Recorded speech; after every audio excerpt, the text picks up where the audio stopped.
이 시간에 우리 하나님 자리에 일어나셔서 하나님 말씀 함께 교독하도록 하겠습니다.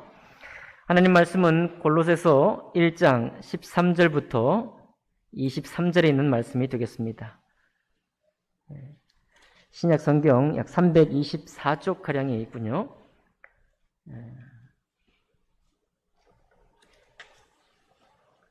골로새서 1장 13절부터 제가 먼저 읽겠습니다.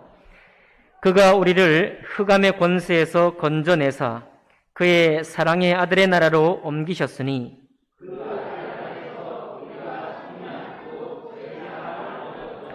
그는 보이지 아니하는 하나님의 형상이시요 모든 피조물보다 먼저 나신 이시니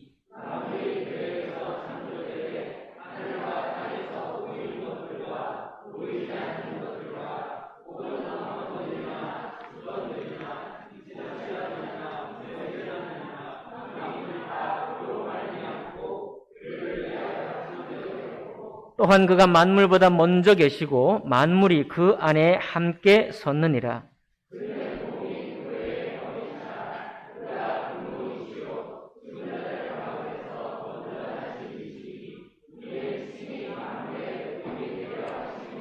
아버지께서는 모든 충만으로 예수 안에 거하게 하시고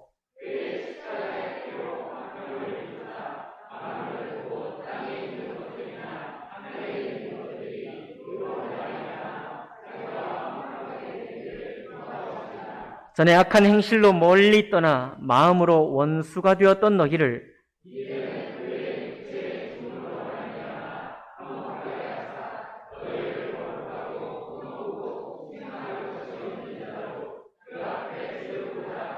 함께 읽습니다. 만일 너희가 믿음에 거하고 더 위에 굳게 서서 너희 들은 바 복음의 소망에서 흔들리지 아니하면 그리하리라. 이 복음은 천하 만민에게 전파된 바요 나 바울은 이 복음의 일꾼이 되었노라. 아멘. 말씀과 예배를 기도하겠습니다. 살아계신 하나님 아버지, 사람이 쓸 수 없는 오직 주님께로부터 우리에게 들리게 하시고 읽게 하시고 보게 하신 이 성령으로 감동하신 말씀이 우리에게 있습니다.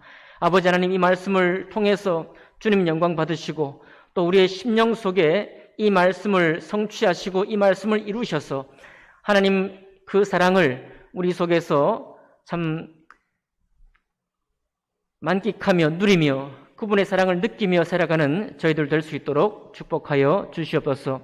모든 것 주님께 맡기며 감사할 때 복되신 우리 주 예수님 이름으로 감사하며 기도하옵나이다. 아멘. 자리에 앉으시겠습니다. 오늘 읽은 본문을 중심으로 해서 하나님 앞에서 흠없는 사람이라는 제목으로 말씀 나누겠습니다. 이 런던에 있는 로봇 과학자의 이름이 피터 스콧 박사라는 분인데요. 이분이 2017년에 류게릭병 진단을 받고 2년 동안 시한부 인생을 살았습니다. 류게릭병은 근육이 다 힘을 잃어가는 병이잖아요. 온몸에 이렇게 힘이 조금씩 빠져가지고 나중에는 눈동자조차도 움직일 수 없는 그런 질병입니다. 먼저 이미 과학자 중에 그런 사람이 있었죠. 네. 모든 근육이 굳어가고 있었기 때문에 이분이 이제 결단하기를 어차피 2년 동안 시한부로 살아야 되니까 또 이분이 또 전공이 로봇 과학자예요. 그래서 내가 할 수 있는 대로 나를 임상 대상으로 삼아서 장기부터 내 눈동자나 내 얼굴 표정까지도 로봇처럼 이렇게 해서 그렇게 살겠다 이렇게 작정을 하고요. 먹는 기관, 배설 기관 모두 그리고 목소리까지 다 이제 컴퓨터로 처리를 해서 제가 이제 이분의 사진을 보니까요. 나중에는 이제 얼굴에 근육이 이제 움직이질 못하니까 얼굴 그 표정과 눈동자 근육 움직이는 모습까지 전부 다 입력을 하고 이렇게 이제 설계를 해가지고 이제 가면 같은 걸 이제 쓰고 이제 대화를 하는 그런 모습을 보았습니다. 이분이 어쨌든 로봇 과학자이기도 하고 또 인류의 미래를 위해서 어떤 기여를 하기 위해서 이런 얘기를 했다는 거죠. 2년 동안에 주어진 삶 동안에. 그리고 자기를 이제 피터 2.0이라는 그런 그 아바타를 만들어서 이렇게 이야기를 하고 했습니다. 이분이 결국은 이제 6월 14일에 이제 돌아가셨는데, 살아생전에 그분이 무엇을 얘기했는가 하면, 나는 우리 자신의 몸에 갇힌다는 게 무엇을 의미하는지 사람들에게 알려주고 싶다. 또 그리고 이게 단순히 류게릭병이라는 아주 큰 심각한 병뿐만 아니라 우리 인류가 살아가면서 사고로 어떤 어려움을 당하죠. 또 질병으로 몸에 아픔이 있죠. 유전으로 병을 입죠. 또 나이가 들면서 노년이 되고 또 치매, 우리가 걱정하는 치매, 이런 것들이 다 우리의 몸에 장애를 가져다 주고 우리의 몸을 자유롭지 못하게 하고 우리 몸에 갇혀서 살게 한다 이거예요. 그래서 이런 갇혀 사는 몸에 대해서 조금이나마 인류에게 자유를 주기 위해서 자기 스스로 먼저 임상 대상으로 삼고 그렇게 이제 연구를 했다고 합니다. 제가 옛날 같으면 저처럼 이렇게 자연주의를 좋아하는 사람은 무슨 로봇이냐고 막 이렇게 했을 것 같은데, 제가 요즘 꼰대 생각에 조금 벗어나고 있습니다. 이분이 어쨌든 인류를 위해 기여를 하고 있는 거예요. 여러분 뭐 옛날에는 총을 쏘았지만 요즘은 드론이라는 기술이 발전하니까 드론이라는 걸로 막 전쟁하고 그러잖아요. 다 우리 인류의 몸의 자유를 위해서 이 사람이 수고했고 2년 동안, 그래서 17년에 발병해서 22년에 돌아가셨으니까 한 5년 사셨는데, 생존하는 동안에 이분을 통해서 이제 많은 장애우들이라든지 많은 여러 사람들에게 도움이 되는 어떤 연구 결과를 남겼을 것이다, 이렇게 생각이 됩니다. 이분의 정신에 박수를 보내드리고, 안타깝지만 돌아가셨지만 어쨌든 그분이 살아있는 동안에 인류를 위해 기여하고 있었던 그 뜻을 존중하고 싶습니다. 그런데 어떤 경우가 있냐면, 이제 우리가 지금 몸에 갇혀 산다고 그랬잖아요. 몸에 갇혀 산다. 몸에 갇혀 산다고 했는데, 그래서 어떤 방향은 몸에 갇힌 것을 우리 또 이 제한된 한계에 지어진 이 육체를 초월할 수 있는, 넘어설 수 있는 뭔가 있지 않을까 하고 개발하고 연구하는 사람이 있는 반면에, 또 어떤 사람은 그 한계 속에서 자유를 얻는 분들도 있습니다. 우리 젊은 전도사님 한 분 중에 저랑 같이 지금 신학 공부를 하고 있는데요. 이 친구는 5살 때 그 화롯불인가요? 남은 화롯불에 이렇게 뭣 모르고 이렇게 손을 대가지고 오른손 이 팔꿈치부터 없습니다. 그리고 또 역시 젊은 사모님 한 분인데, 이분은 한 5년 전에 교통사고를 심하게 당해가지고 여기 역시 이 한쪽이, 오른팔인가요? 왼팔이 한쪽이 절단이 됐습니다. 그 젊은 전도사님 한 분은 의수를 끼기 시작해서 아주 오랫동안 의수를 껴왔어요. 지금도 의수를 끼고 있습니다. 그래서 제가 이제 한번 물어봤어요. 이제 신학대학원에 가는 길에 잘 때는 어떡하냐 이렇게 물어보니까, 잘 때는 이제 당연히 빼놓고 잔대요. 또 일상생활 할 때는 다시 끼고 생활하고. 그래서 이게 이제 이미 몸에 익어 있기 때문에 뭐 크게 불편하진 않는데, 이 친구가 저한테 그런 얘기를 하더라고요. 아까 그 사모님 같은 경우는 이제 사고를 당해서 한 반팔이 없지만 처음부터 없는 채로 그냥 지금까지 지냈다는 거예요. 3년 동안 지냈는데, 이게 이제 많은 사람들의 시선이나 내가 어떤 활동하는 데 있어서 불편함이 없도록 의수를 꼈는데, 이 친구의 고백이 뭐냐면 차라리 처음부터 내가 안 낄 걸 그랬다고 얘기를 하더라고요.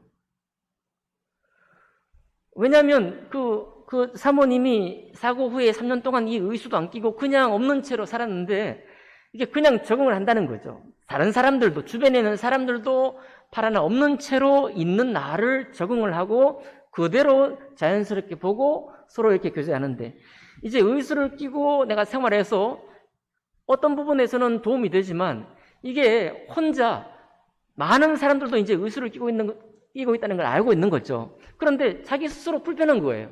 왜냐면 잘 때 빼야 되죠. 또 끼워야 되죠. 무게도 조금 있다고 합니다. 무겁죠. 그래서 저한테 그런 고백을 하는 거예요. 처음부터 내가 끼지 않았더라면 훨씬 더 좋았을 것이다 라는 얘기를 하더라고요. 그건 무슨 말입니까?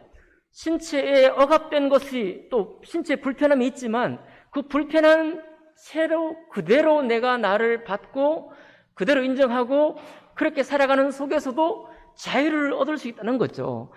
물론 없다는 사실로부터 우리가 자유로울 수는 없습니다. 예, 있던 게 없는 거죠. 물론 태어날 때부터 없는 것도 있지만, 있다가 없는 것으로부터, 그 사실로부터 우리가 자유할 수는 없어요. 그러나, 없다는 것 때문에 다른 사람의 시선이나 내가 스스로 마음을 불편해하는 그 많은 불편하게 하는 생각들로부터는 내가 자유를 얻을 수 있는 겁니다. 그 전도사님의 고백이, 저런 고백이, 이제는 정말 팔의 일부가 없다는 사실에 대해서 구속을 받는 게 아니라 자유를 얻고 있구나, 혹은 자유를 얻었구나, 그런 생각이 드는 거죠. 어떻습니까, 여러분? 두 방향이 전부 다 옳고 다 유익하리라고 생각해요. 이제 정말 우리의 불편한 거, 몸에 어떤 질병이라는 것들을 해결하기 위해서 연구하고 노력하고 어떤 로봇팔을 끼우든지 해가지고 좀 더 생활의 자유를, 내가 활동하고 싶은 대로 활동하는 어떤 자유를 얻는 것도 우리가 응원할 수 있는 방향인 것 같고요. 또 반면에 없는 채로 내가 살면서도 내 마음의 장애, 내 마음의 불편한 거, 또 다른 사람의 시선으로부터 얽매였던 이 모든 매임으로부터 내가 자유를 얻는 방향도 박수를 충분히 쳐주고 싶습니다. 여러분 어떠신가요? 자, 하나님께서 여러분과 저를 부르셔서 우리의 모든 부족한 것, 없는 것, 또 여러 가지를 우리에게 자꾸만 기억나게 하고 그 사실에 자꾸만 갇히게 하신다고 한다면 우리는 하나님께 나올 사람이 아니라 하나님으로부터 도망을 가야 될 사람들입니다. 근데 하나님께서는 그렇게 보지 않으시는 거죠.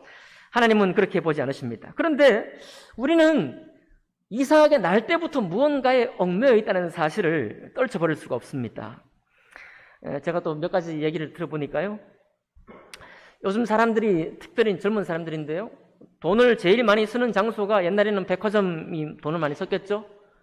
비싼 백화점일수록 돈을 많이 쓰고요. 편의점 이렇게 식당 같은 데 돈을 많이 썼을 텐데 요즘은 돈을 제일 많이 쓰는 장소가 침대라고 합니다. 침대.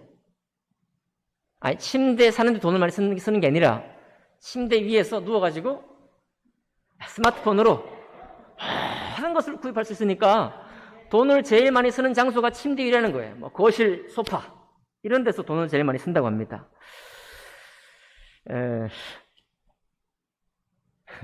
우리도 다 거기에 한 사람이긴 한데요. 이렇게 돈을 쉽게 쓸 수 있고 구매도 아주 쉽게 할 수 있으니까 요즘 많은 사람들이 이런 얘기를 한다고 해요. 돈 없다면서 펑펑 쓰는 사람들이 있다, 이렇게 얘기합니다. 돈 없다면서 펑펑 쓰는 사람들이 있고요. 이런 사람들의 특징이 뭐냐면 돈 없다는 말을 하면서 달고 살면서도 이것저것 시켜 먹고 쇼핑몰에 가서 장바구니에 이것저것 채워넣고 감당 못할 물건을 살 때는 할부를 구입하고 어쩌다 이 모임 장소에 갔다가 늦으면 택시 잡아 타고 그리고 각종 기념일과 경조사를 다 챙기고 그리고 많이 벌면 많이 번다고 쓰고 죄송해요. 조금 벌면 화난다고 더 쓰고 이렇게 썼는데 누구를 비방하는 그런 줄 알았더니 그 마지막에 이렇게 써 있습니다. 슬프지만 this is 내 얘기다. 이렇게요. 슬프지만 이 얘기가 남을 비방하기 위한 그런 얘기가 아니라 이 얘기가 바로 내 얘기다. 라고 얘기를 하고 있더라고요. 역시 제가 옛날 꼰대였으면 어떻게 이렇게 사냐고 이렇게 간섭을 했을 것 같은데 제가 좀 간섭을 안 하기로 했습니다. 이렇게 살고 싶다는데 어떡하겠습니까? 여러분, 우리가 좋아하는 대상에 돈을 쓰는 것은 아깝지 않다라고 누구나 고백합니다. 좋아하는 대상에 돈을 쓰는 거. 특별히 우리 50대, 60대 이상들은 건강에 돈을 많이 쓰시겠죠? 이거 쓰고 싶어서 쓰는 게 아니라 어쩔 수 없이요. 건강에 문제가 생기니까 돈을 씁니다. 이제 이 시장조사 전문 기업에게 2020년에 이게 설문조사 해보니까요. 요즘 사람들이 인생에서 가장 중요하게 생각해서 돈을 제일 많이 쓰는 데가 어디냐 하면 건강이 제일 많이 쓴대요. 건강 부분에 돈을 제일 많이 쓴답니다. 위로받으세요? 우리 모두가 그렇대요. 두 번째는 외모를 이렇게 좀 이렇게 가꾸는데 돈을 많이 쓰고, 그 다음에 성격에 대해서 돈을 많이 쓰고 중요하게 생각한다는데, 아무튼 돈을 쓰는 건 아니고 중요하게 생각한다는 거죠. 그 다음에 내가 얼마나 가지고 있느냐, 재력, 그걸 중요하게 생각하고, 가치관, 친구 관계, 이런데, 이걸 중요하게 생각합니다. 이거 중요하게 생각하니까 당연히 뭐가 나오겠어요? 돈이 나가겠죠? 돈이. 이런데 돈이 나간다는 거예요. 근데 이렇게 연구하는 사람들이 원래 이 연구의 제목이 뭐냐면 나와 타인에 대한 관심과 그 평판에 대한 인식 조사를 한 거예요. 나와 타인에 대한 관심, 또 평판에 대한 인식을 조사를 했는데 어쨌든 이런 것들이 가장 중요하다고 생각하면서 결국은 결론이 뭐냐면 내가 제일 중요한 거예요. 지금 이 시대를 사는 모든 사람에게 중요한 건 내가 제일 중요해. 내가 먹고 싶은 거, 내가 갖고 싶은 거, 내가 이루고 싶은 거, 내가 좋아하는 거, 내가 즐기고 싶은 거, 이 모든 일이 가장 중요해서 여기에 가장 많은 신경을 쓰고 여기에 가장 많은 돈을 들인다는 사실입니다. 이것도 우리가 뭐 간섭할 처지는 못 되죠. 간섭하지 않겠습니다. 우리 각자 인생이니까요. 특별히 어떤 사람들은 하루를 살아도 후회 없이 사는 인생이 되고 싶대요. 여러분도 그러신가요? 우리도 그렇죠? 하루를 살아도 후회 없는 삶을 살고 싶죠? 근데 이제 후회 없는 삶을, 내가 하고 싶은 거 다 하고 사는 삶에서부터 후회 없는 삶을 산다고 생각하면 약간 문제는 좀 달라집니다.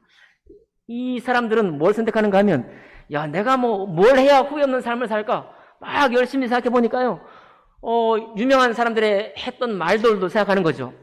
생각하는 대로 살지 않으면 사는 대로 생각하게 된다. 뭐 이런 거예요. 네? 생각하는 대로 살지 않으면 그냥 사는 대로 그냥 생각한다. 이런 얘기예요. 그러니까 후회 없이 살고 싶은 사람은 어떻게 하겠어요? 내가 그냥 사는 대로 그냥 살아가는 대로 사는 게 아니라 내가 뭔가 좀 후회 없이 올바른 뭔가 가치 있는 인생을 위해 생각을 해야 되겠다. 그리고 생각한 대로 내가 살려고 애를 써야 되겠다. 이렇게 하겠죠. 그리고 또 이렇게 후회 없는 인생을 살고 싶은 사람들이 관심을 또 어디에 가지는가 하면 아까 내가 좋고 내가 원하는 삶을 살고 싶을 때는 나가 관심이 있었는데 쭉 책을 또 읽어보니까 연민은 도덕성의 근본이다. 이런 말이 또 구절이 눈에 들어온단 말이에요. 연민, 타인을 향한 거잖아요. 타인을 향한 거. 다른 사람을 연민하고 사랑하는 것이야말로 도덕성의 근본이고 내가 후회 없는 인생을 살려면 내가 이와 같은 이 가치를 취해야 되겠구나. 그런 생각을 한다는 것입니다. 조금 다르죠? 조금 다르지만 나중에 철없이 살다가 철 들면 다 이런 생각을 할 것입니다. 그리고 또 제가 보니까 아주 너무너무 우리의 마음에 욕심이 생길 만큼이나 좋은 하나의 문구가 있더라고요. 보니까 내 인생 미치도록 바꾸고 싶다.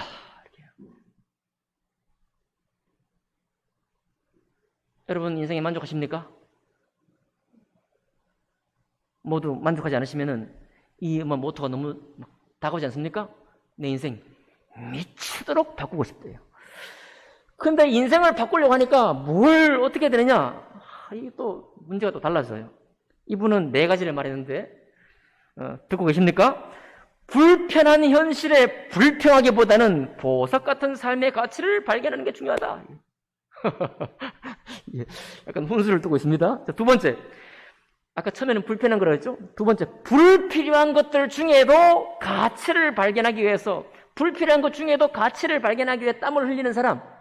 예를 들어서 우리 소예배실 가면은 썩은 나무, 고재를 가지고 작품을 만드는 게 있죠? 그럼 불필요한 것, 아무 쓸모 없다고 생각하는데 거기에 어떤 가치를 발견하는 것 좋다는 겁니다. 3번째. 인생은 불규칙해. 하지만 그 불규칙한 삶에 담겨 있는 인생의 힘을 깨닫는 것, 이렇게 깨닫는 것이야말로 미치도록 새로운 인생을 살 수 있는 방법이래요. 4번째, 항상 만족이 없어. 불만족한 상태에서 만족할 때까지 인내하고 기다릴 줄 아는 삶을 배워갈 때 그 인생이야말로 미치도록 바꾸고 싶은 인생을 정말 바꾸고 싶다. 바꿀 수 있다. 이렇게 조언을 하는 것입니다. 다 좋은 말이죠? 첫 번째, 내가 쓰고 싶고 구하고 싶은 대로 돈을 쓰고 산다. 좋습니다. 그 다음 후회 없는 인생을 살 수 있기 위해서 내가 뭔가를 선택한다. 도서관에 가서 어떤 사람은 그런 얘기했습니다. 도서관에 가보니까 내가 정말 후회 없는 인생을 살 수 있는 여러 가지 책자와 길들이 있더라. 도서관에 가서 책을 보라. 이렇게 얘기를 하고요. 마지막 3번째, 미치도록 인생을 바꿔보고 싶을 때는 불편한 거, 불규칙한 거, 불필요한 거, 불만족한 상태를 견딜 뿐만 아니라 그 속에서 보석같이 감춰진 무언가 있는가를 찾아보고 거기서 인생을 생각하라, 이렇게 고면했다는 겁니다.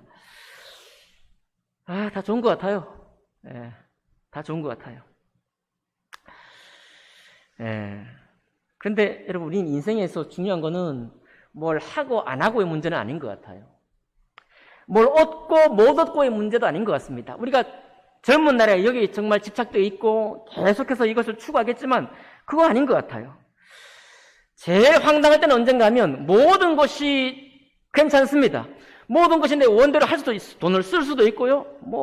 너무 이게 쇼핑에 빠져가지고 한 달 이게 수입보다 훨씬 더 넘게 되면 또 어떻습니까? 한두 달 참다 보면 절제하는 힘이 생기겠죠. 그렇게 살다가 보면 괜찮은데, 모든 삶이 괜찮은데, 되게 황당할 때는 뭐냐면, 이 모든 것이 다 좋은데, 내 마음이 황당해지는 거예요. 내 마음이 정처가 없는 것입니다. 내 마음이 도대체 어떻게 사는 것이 정말 제대로 사는 건지 답이 없을 때요. 답이 안 깨달아질 때가 있습니다. 그리고 이것을 전혀 깨닫지 못하고 지금까지 살아왔다고 생각되는 그런 생각이 갑자기 드는 때가 있어요. 그때 인생은 황당해지는 것입니다. 그때 우리는 허망해지는 거예요. 그 순간을 만나면요, 도대체 어떻게 해야 될지 아무것도 답이 나오지 않는 것입니다. 여러분, 그래서 바로 그런 마음에 우리 주님께서 여러분과 저에게 말씀하기 원하는 거예요. 그런 우리들에게 말씀하기 원하는 것입니다. 혹시 여러분 가운데 그런 마음 근처에 가본 적이 있거나, 오늘 그런 마음이거나, 앞으로 곧 그런 마음을 만나게 되는 분이 계시다면 이 말씀으로 함께 은혜를 받기 원합니다. 주님께서 뭐라고 했습니까? 우리 13절 보니까요. 같이 한번 읽어볼까요? 13절 시작. 그가 우리를 흑암의 권세에서 건져내사 그의 사랑의 아들의 나라로 옮기셨으니 그랬습니다. 우리는 아까도 쓸 거 다 쓰고 후회 없는 인생 사는 거 좋습니다. 내 인생 새롭게 완전히 한번 미치도록 바꾸고 싶다, 좋습니다. 그렇게 하면 추구하는 대로 내가 얻는 게 있어요.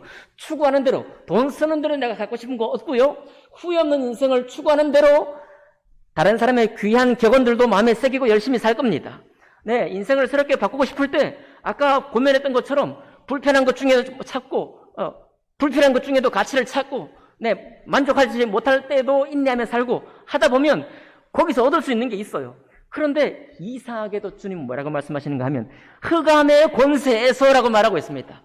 여러분, 우리가 어떤 식으로 어떤 인생을 살든지, 어떤 방편을, 어떤 모습으로 인생을 살든지 우리가 주 예수 그리스도 앞에 서지 않으면 우리의 모든 삶은 흑암의 권세 아래에 묶여있는 삶입니다. 아까 그 로봇 과학자는요, 자기가 류게릭 병에 걸렸을 때 몸의 구속, 몸에 갇혔다는 것 때문에 굉장히 힘들어했다고 했습니다. 거기에서 자유를 얻기 위해서 애를 썼다고 했어요. 그런데 여러분, 우리 중에 아무도 자연적으로는 내 정신과 내 마음과 내 영혼이 갇혀있다는 생각을 깨닫지 못해요. 우리 영혼이 갇혀있다는 생각을 하지를 못합니다. 그렇기 때문에 여러분, 우리가 육체로 이룰 수 있는 모든 것, 내가 얻을 수 있는 모든 것, 누릴 수 있는 모든 것을 누려도 내 영혼이 갇혀있는 상태로부터 자유를 얻지 못하는 거예요. 왜 그런가요? 주님이 다 알고 말씀하시는 겁니다. 그가 우리를 흑암의 권세에서 건져냈다고. 흑암의 권세에서 건진받지 못하면 우리 인생이 황당해지는 거예요. 내가 모든 이룬 업적도 황당해지는 것입니다. 나중에 전혀 모든 것이 부족함이 없는데도 불구하고 물음표가 크게 생기는 것입니다. 뭐 때문입니까? 아직 건진받은 적이 없는 거예요. 그리고 나의 이전 삶이 흑암 중에 있었다는 사실을 깨닫지 못하는 것입니다. 그러니 흑암의 권세 아래에 있었다는 사실을 깨닫지 못하는데 그의 사랑의 아들의 나라로 옮겼느니라 무슨 은혜가 되겠어요? 은혜가 되지 못하는 것입니다. 그런데 여러분, 하나님께서 모든 것 아시는 주님이 우리가 날 때부터 흑암의 권세 아래에 있다는 것을 아시고 말씀하십니다. 15절. 그는 보이지 아니하시는 하나님의 형상이시요 모든 피조물보다 먼저 나신 이시니 만물이 그에게 창조되되 하늘과 땅에서 보이는 것들과 보이지 않는 것들과 혹은 왕권들이나 주권들이나 통치자들이나 권세들이나 만물이 다 그로 말미암고 그를 위하여 창조되었고 또한 그가 만물보다 먼저 계시고 만물이 그 안에 함께 섰느니라. 우리 주 예수께서 하나님과 함께 삼위일체께서 함께 계시고 이 땅과 모든 천지를 설계하실 때, 모든 천지를 지으시고 여러분과 저를 창조하실 때 그때 우리를 알고 창조하시고 우리 영혼을 알고 우리를 지으셨다는 것입니다. 그러니까 그렇게 내 마음이 황당하고 도대체 해결될 수 없는 안절부절 못하는 그런 상황에 처했을 때 우리가 갈 데가 없는 거예요. 내가 찾아가서 만날 스승이 없는 것입니다. 거기에 답을 해줄 선생이 없는 것입니다. 그때 우리가 만나야 할 사람, 만나는 분이 누구냐면 바로 우리 주 예수님이십니다. 왜요? 그분이 만물을 창조한 근원이시고 만물의 으뜸이시기 때문에 그래요. 근데 그분이 또 뭐라고 했습니까? 21절 보니까요, 우리의 상태를 또 새롭게 풀었습니다. 21절 같이 읽어봅시다. 시작. 전에 악한 행실로 멀리 떠나 마음으로 원수가 되었던 너희를 그랬어요. 아니 우리 중에는 큰 손도 있고 작은 손도 있습니다. 큰 손 가지신 분들은 돈을 좀 넉넉히 쓰셔야 돼요. 벌이가 있으나 없으나 좀 더 넉넉히 써야 됩니다. 그건 나쁜 거 아니에요. 그죠? 내가 작은 손인데 작은 손 가진 사람은 작은 손 가진 대로 쓰고 큰 손 가진 사람은 큰 손 가진 대로 쓰는 겁니다. 이게 이제 상식을 너무 초월해 버리면 문제가 되는 것이죠. 여러분과 제가 서로 간섭할 일이 아닙니다. 그러나 그 모든 걸 하는 것이 문제가 되는 게 아니라 내가 어떤 방식으로 삶을 운영해 가든지 간에 우리가 전에는 악한 행실로 하나님께 멀리 떠나 있는 존재라는 거예요. 아니, 다른 사람보다 현금 관리를 못해서 우리가 악한 행실이라고 하는 게 아니라는 말입니다. 현금 관리를 잘하고 돈을 잘 저축해도 여전히 우리가 악한 행실로 주님께서로부터 멀리 떠나 있는 존재라는 거예요. 사람이 날 때부터 그렇습니다. 언제부터? 아담과 하와가 주님께로부터 범죄함으로 우리에게 죄가 들어올 때부터 그렇다는 얘기예요. 악한 행실로 멀리 떠나. 그리고 그 결론이 뭔가요? 이유이자 결론이 마음으로 원수가 되었다 이 말이에요. 마음으로 원수가 되었다. 여러분, 우리가 인생을 관리를 잘 못하는 게 문제가 아닙니다. 인생은 사람 마음먹기에 달려있지. 그런 얘기 하는 게 아니에요. 그런 아니란 얘기 하는 게 아닙니다. 마음먹기에 달려있습니까? 예. 인생의 모든 일은 마음먹기에 달려있어요. 그러나, 마음을 먹을 수 없는 일이 있는데 뭡니까? 하나님과 우리가 원수가 된 상태라는 겁니다. 우리가. 날 때부터 말입니다. 날 때부터. 그게 문제예요, 그게. 하나님과 내가 원수가 된 그 마음 자체가 문제이지, 후회 없는 인생을 살고 싶다. 좋아요. 예. 나 쓰고 싶은 대로 좀 쓰고 싶다. 좋습니다. 미치도록 새로운 인생 살고 싶다. 좋아요. 아무 문제 없습니다. 다 자기 살면서 내가 잘못한 것, 인생 채찍과 사람 막대기에 두드려 맞으면서 다 절제도 배우고, 씀씀이도 배우고, 후회 없는 인생을 살지 않도록 배우고 다 배울 거예요. 다 배우는데도 답이 없어.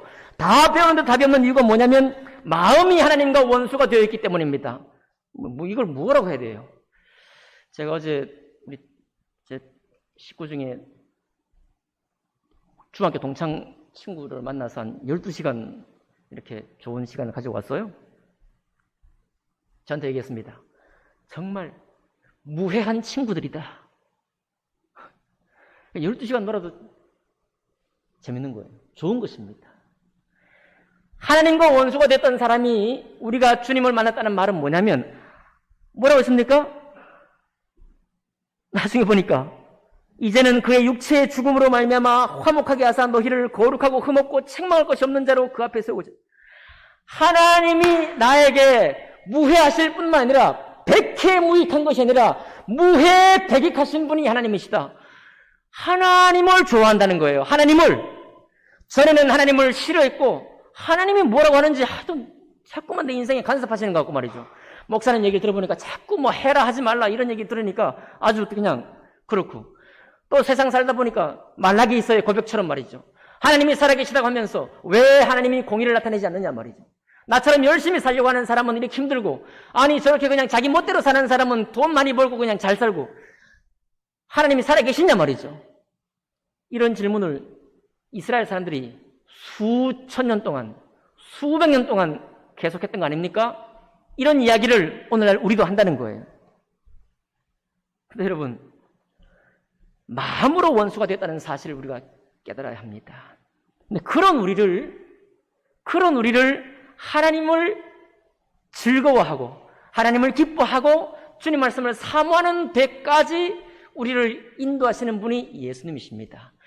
그것을 시작하시는 게 주님의 구원이에요. 그것이 우리 마음에 이루어질 때 우리가 달라집니다. 뭐가 달라집니까? 갑자기 뭐 돈을 절약한다 이런 것도 아니에요. 갑자기 뭐 흥청망청 살았는데 인생 제대로 살아야지 이렇게 되는 게 아닙니다. 제일 첫 번 순종이요, 제일 첫 번 감사는 뭐냐면 내가 하나님의 원수 되었던 사람에게서부터 하나님을 정말 기뻐하는 존재로 존재 자체가 바뀌었다는 사실이에요. 존재가 바뀌었다는 사실입니다. 그래서 우리가 기독교가 지금 많이 지탄받고 있고 많이 싫어하는데 그 많이 싫어하는 것 중에 한 8할 정도는 저 같은 목사가 만든 거예요. 자꾸 간섭하느라고. 간섭하고 하지 말라 그냥 뭐 꼰대처럼 돼가지고 야 어떻게 그렇게 인생 사냐 이렇게. 아니 하나님 말씀으로 막 치고 때로는 규제하고 말이죠. 아마 그랬던 것 같아요. 요즘처럼 자기가 중심적이고 내가 원하는 대로 살고 싶은 사람에게 이게 말도 안 들어가는 거죠. 그런 얘기만 계속 하는 겁니다. 우리가 좀 반성해야 됩니다. 저부터 반성해야 돼요. 우리 오래 신앙생활 한 분들도 좀 저와 같이 반성하셔야 돼. 왜냐하면 우리가 너무 간섭하고 있으니까요. 간섭하지 맙시다 우리. 오늘 며칠이죠? 6월 19일부터 간섭하지 맙시다. 하나님은 간섭하고 일일이 따지려고 오신 분이 아니에요. 인생에서 아무리 절제하고 인생 가치 있도록 살고 내 인생 정말 후회 없는 인생을 살려고 설계하고 그렇게 살아도 주님과 내 사이의 거리가 하나님 안에 내가 정말 받아들여졌다는 사실, 나의 존재가 누군가에게 완전히 받아들여졌다는 사실을 내가 얻지 못한다는 것이 문제예요. 그러면 무엇이 해결돼야 됩니까? 주님이 나를 원수 되었던 내 마음을 거룩하고 흠없이 주님의 보배로운 피로 씻어주셔서 하나님의 영이 거할 자리가 내게 되게 하시고 이제부터는 주님의 영이 나를 인도하시는 걸음을 따라 내가 살게 되었다는 것을 고백하기를 원하는 겁니다. 고백하기를 원하는 거예요. 여러분.